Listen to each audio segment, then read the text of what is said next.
Hi friends, मैं हूं हरि किशोर पडवार और आप सभी का स्वागत है मेरे चैनल द बुक वर्ल्ड में। आज हम देखेंगे कि परमात्मा क्या है। मतलब जो मैं समझता हूं उस बात को आपके सामने रखने का प्रयास करूंगा मैं। अगर समझ में आए तो चैनल को सब्सक्राइब कीजिए और लाइक कीजिए। चलिए देखते हैं। वैसे आप लोग भी सब कुछ जानते होंगे, लेकिन मैं चाह रहा था कि मैं जो सोचता हूँ आपके सामने उस बात को रखूँ मैं। तो चलिए देखते हैं।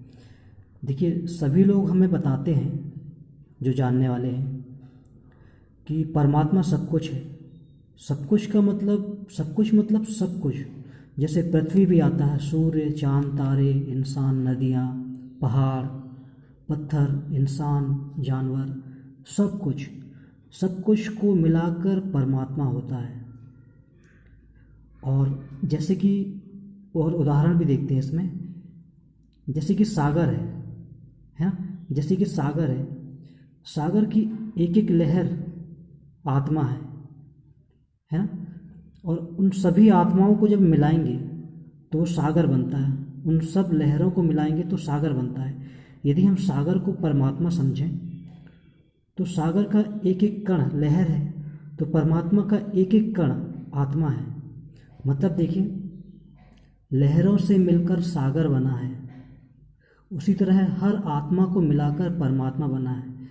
यहाँ पे देखिए, हर कण को मिलाकर ये परमात्मा बन रहा है। पृथ्वी, सूर्य, इंसान, तारे, चांद, नदियाँ, सब कुछ को जब हम मिला देते हैं तो सब कुछ परमात्मा होता है।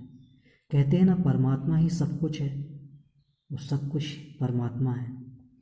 उसी तरह यहाँ देखिए, सारी लहर जब मिलती हैं तो उसको हम सागर बोलते हैं। एक लहर को हम सागर नहीं बोलते हैं। इसी तरह सभी आत्माओं को मिलाएंगे हम तो परमात्मा होता है। परमात्मा कोई अलग से ऐसा बैठा नहीं है, या फिर किसी को हम बोलते हैं कि यही भगवान है, ऐसा कुछ भी नहीं है। हाँ, ये है कि हर आत्मा परमात्मा का रूप है, लेकिन जानने के बाद। जैसे देखिए, यहाँ मैंने लिखा हूँ, जब आत्मा स्वयं को जान जाती है तब उसे बाद में समझ आता है कि वह परमात्मा का ही एक अंश है, अर्थात परमात्मा ही है। आत्मा परमात्मा तब बनेगी जब वो स्वयं को जान जाती है। जब वो स्वयं को जानने लगती है तो उसे समझ में आता है कि हाँ, मैं भी उस परमात्मा का ही अंश हूँ।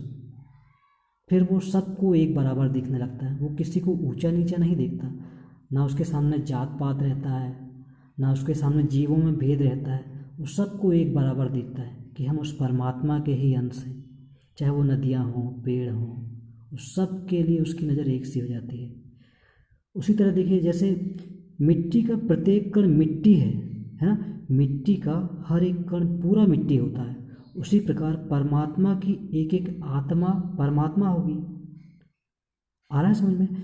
जिस प्रकार मिट्टी का एक एक कण मिट्टी है, उसी प्रकार परमात्मा की एक एक आत्मा भी परमात्मा ही होगी ना। सभी आत्माओं को मिलाएंगे तो परमात्मा का रूप होगा। ओके, आपने मेरी इन बातों को सुना। Thank you.